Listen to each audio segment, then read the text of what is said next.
Hi అండి, నేను మీ గాయత్రి. మా ముచ్చట్లు ఛానల్కి అయితే వెల్కమ్. నేనైతే ఈరోజు సింపుల్గా చికెన్ కర్రీ ఎలా చేయాలో చూపించబోతున్నాను. ఇంకెందుకు ఆలస్యం, వీడియోలోకి వెళ్ళిపోదామా?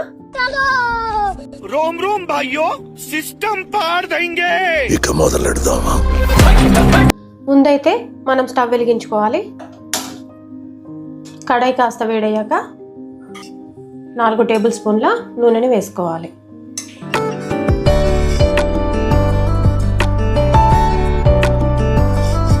నాన్ వెజ్ కర్రీ కాబట్టి ఆయిల్ కొంచెం ఎక్కువే పడుతుంది.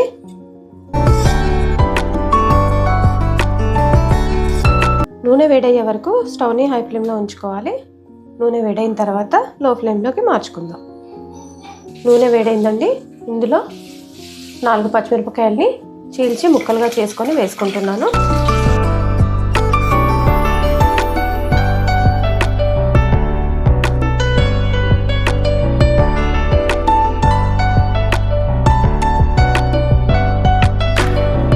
ఉల్లిపాయలు పచ్చివాసన పోయే వరకు వేయించుకోవాలి. తర్వాత ఇందులో 2 టీ స్పూన్ల వెల్లుల్లి పేస్ట్ని వేసుకుందాం.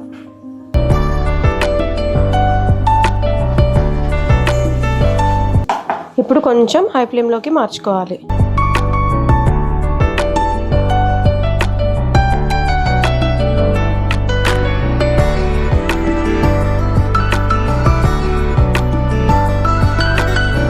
దీంట్లో కొద్దిగా పసుపు,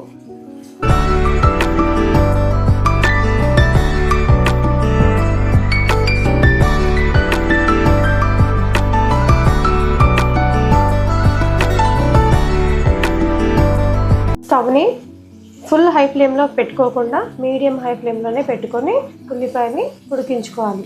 అల్లం వెల్లుల్లి పేస్ట్ పచ్చివాసన పోయే వరకు నూనెలో ఫ్రై చేసుకోవాలి.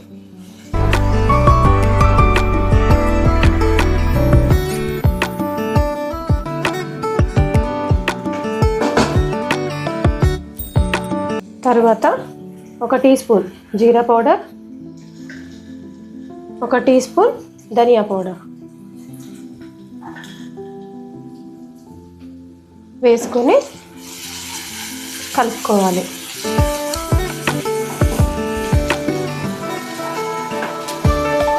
జీరా పౌడర్ ధనియా పౌడర్ ఏంటి ఇప్పుడు నూనెలోనే వేసేసింది అనుకుంటున్నారా? నూనెలో వేయడం వల్ల ఆ ఫ్లేవర్ అనేది పర్ఫెక్ట్గా చికెన్ పీస్కి పట్టుకుంటుందని ముందే వేసాను.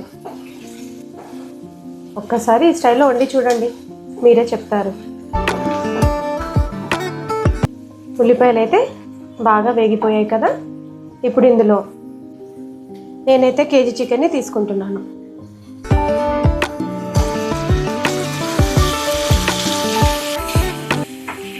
ఇప్పుడు స్టవ్ని లో ఫ్లేమ్లోకి మార్చుకుందాం.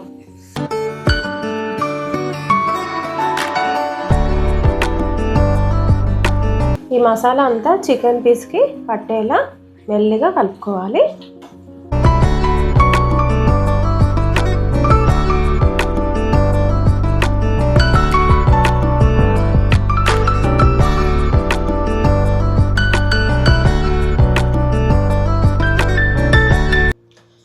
ఇప్పుడు కొంచెం మీడియం హై ఫ్లేమ్లోకి మార్చుకొని మూత పెట్టి ఒక 10 నిమిషాలు చికెన్ని ఉడికించుకోవాలి.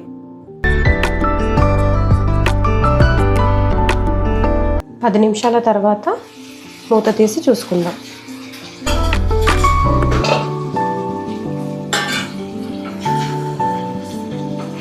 చికెన్ని లో ఫ్లేమ్లోనే ఉడికించుకున్నాం కదా. ఆల్మోస్ట్ ఒక 40% వరకు చికెన్ అయితే మెత్తగా కుక్ అయిపోయింది.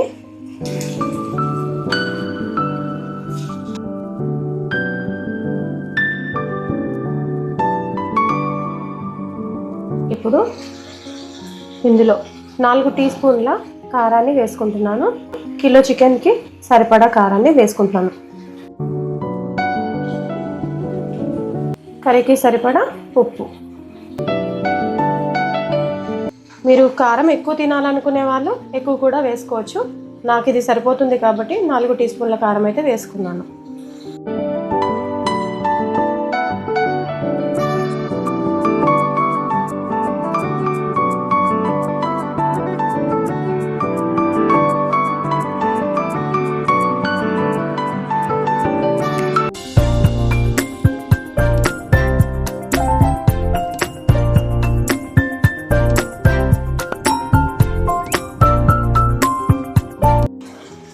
ఇప్పుడు ఒక 2 పెద్ద సైజ్ టమాటా ముక్కల్ని కట్ చేసి వేసుకోవాలి.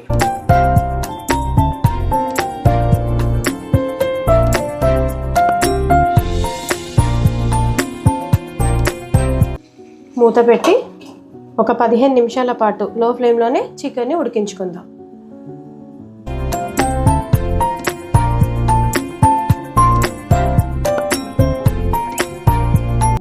ఇప్పుడు కర్రీ ఎలా ఉందో చూసుకుందాం.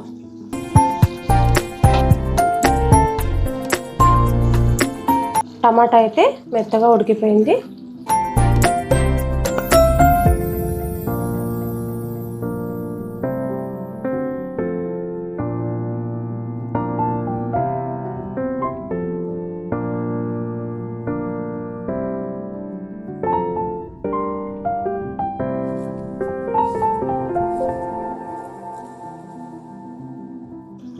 పైనుండి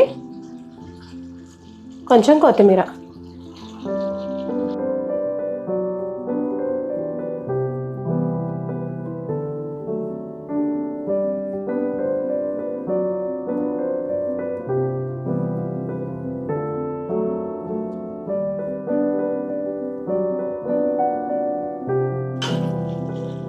గరం మసాలా ఇప్పుడే వేసాం కదా, ఒక 5 మినిట్స్ అయితే లో ఫ్లేమ్లోనే చికెన్ని ఉడికించుకుందాం.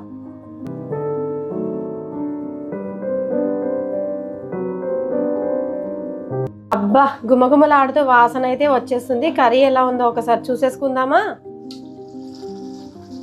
వావ్, కర్రీ అయితే పర్ఫెక్ట్గా అయిపోయింది. వేడి వేడి అన్నంలో వేసుకొని తింటే అబ్బా సూపర్ ఉంటుందండి.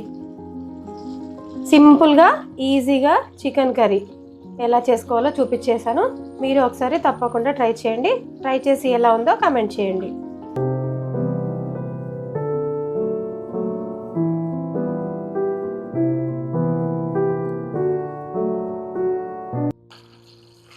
చూస్తున్నారు కదా, లెగ్ పీస్ని చూస్తుంటే అయితే నాకైతే నోట్లో నీళ్ళు ఊరుతున్నాయండి. ఎప్పుడెప్పుడు తిందామా అని ఎదురు చూస్తూ ఉన్నాను. చూడండి, గ్రేవీ కూడా పీస్ కూడా చాలా బాగా ఉడికిపోయింది. ఇంకా ఆలస్యం ఎందుకు, మీరు వెంటనే ట్రై చేసి కర్రీ ఎలా ఉందో తిని టేస్ట్ చెప్తారని ఎదురు చూస్తూ ఉంటాను. బాయ్. ఈ వీడియోని అయితే లైక్ చేయండి, షేర్ చేయండి. తప్పకుండా మా ఛానల్ని ఫాలో అవ్వండి.